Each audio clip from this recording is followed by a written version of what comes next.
Oh, and then we move on to,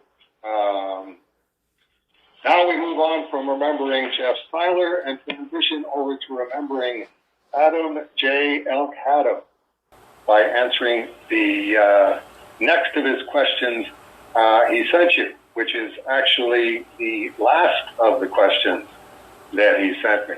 And for those of you who may not be aware, Adam passed away just about a month back, or maybe a little more than a month back.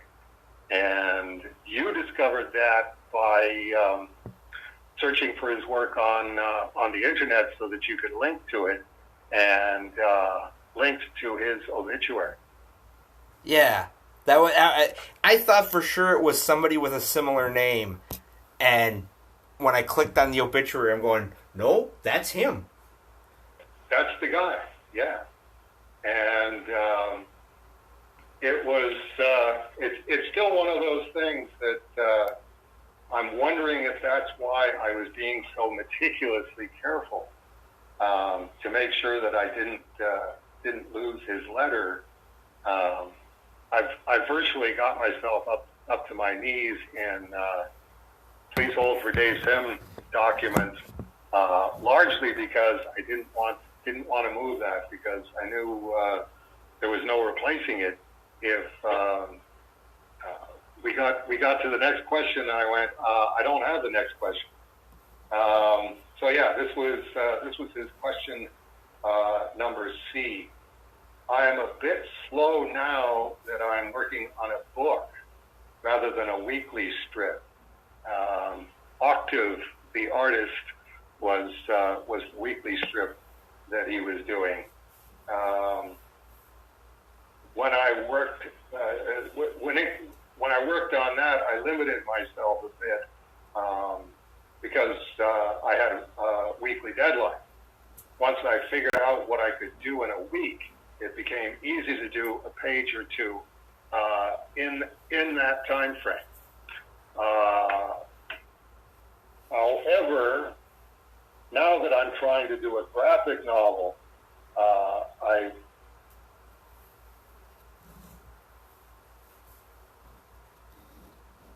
having trouble reading this. I've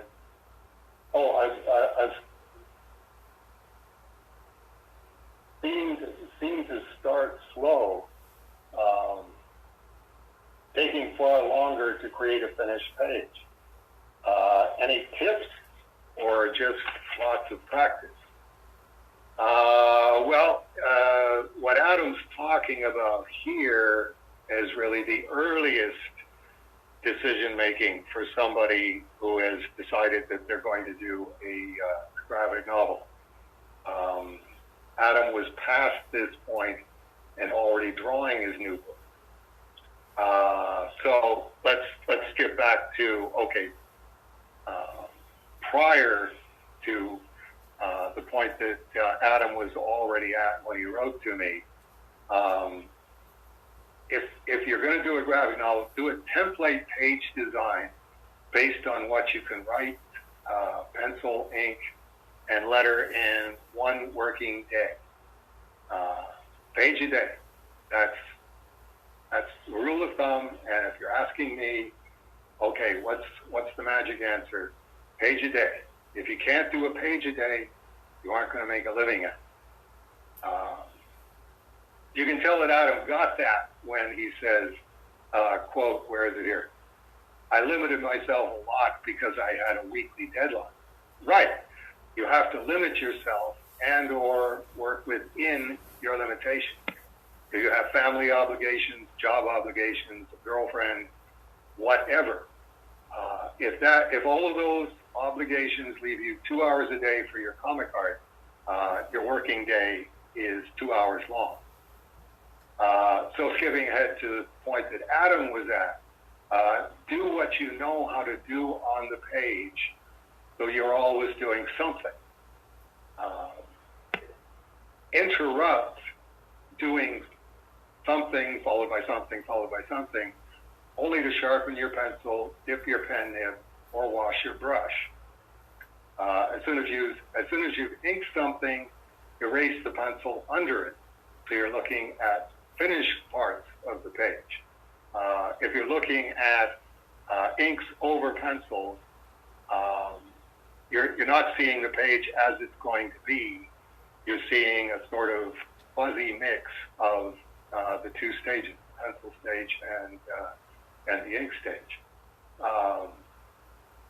Don't stop or pause until everything you know how to do is in ink. Then look at the half-inked page. Picture what the pencil parts should look like in ink, and then ink those parts. Now, here, the crux of that is really this midway stage. You've already inked everything that you know how to ink, and you've already made the decisions on that. Now you've run out of things that you know how to ink, and now you're going to ink stuff that you don't really know what it is that you want this to look like. And sometimes you haven't even penciled it yet. You just inked the parts that you know.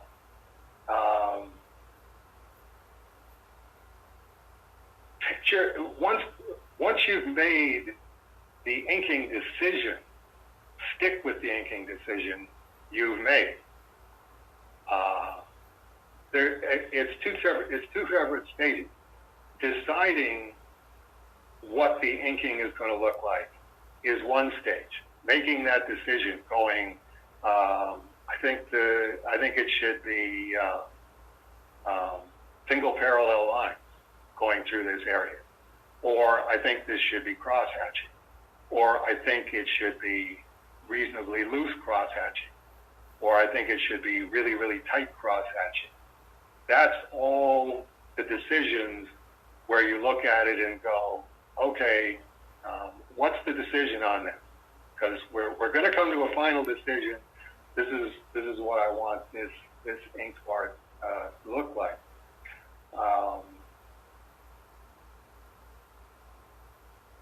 This part needs to be cross-hatched. This part needs to be solid black. This part needs to be outlined. Actual inking, like as opposed to that, you've made your decisions. The actual inking is a matter of doing the technically best looking version of what you picture. This is my best brush line. This is my best pen line. This is my best cross hatching. This is my best and smoothest outline. So that's what you're concentrating on doing, not saying, maybe I should do this differently. No, once you've decided, keep going with what you decided and do the best possible version of what you decided to do. And that's one of those things that if you can separate those, then that's where you start to see exponential improvement, because you're going from the overview thing, here's what the page looks like, here's what I want the page to look like, picturing exactly what you're going to do to make the page look like that, and then going in and going, all right, now I just have to be consistent about this. I just have to do exactly the line that I pictured when I was at the decision-making process. And that's really how you're going to get to the point where you're doing a page a day, is if you're always sitting back and looking at the page, either admiring something that you've done or regretting something that you did. The one thing that you know for a certain is you're not getting the page done. You're just looking at it. You're just looking at it. You're not getting it done. You're not getting it done. You're not going to get a page a day done. So that's really my best advice on that.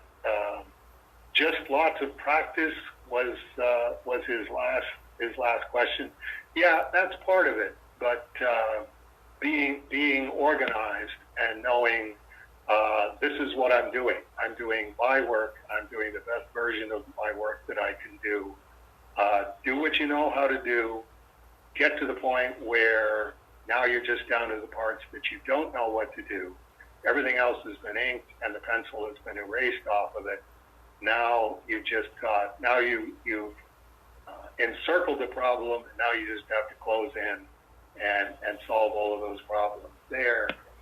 Then make the decisions, what you're going to do, and then dive in and do it. And do it as smoothly and accurately and as confidently as you can. Don't second guess yourself at the inking stage. Just say, okay, this is what I'm doing. I'm going to do the best possible version of this that I can possibly do. Okay. So there you go. That's my last word to the late Adam J. Elkhadem, and sincere regrets that the graphic novel that he was talking about is never going to exist now. Yeah, that's... Every time I go to the, whatever website it was that had Octave on it, it's a pre-order for the book version, and I'm like, I thought the book version came out. So yeah. I don't know if it came out and went out of print and they're going to do a second printing, or what, or if it's just a bad website. It's I'm finding the page to order it, but it's actually not the page to order it. Right. Because the mug's still on their site. Pardon me? The Art for Art's Sake mug is still available to order. Oh, is it? Okay. All right. Yeah, that's one of those.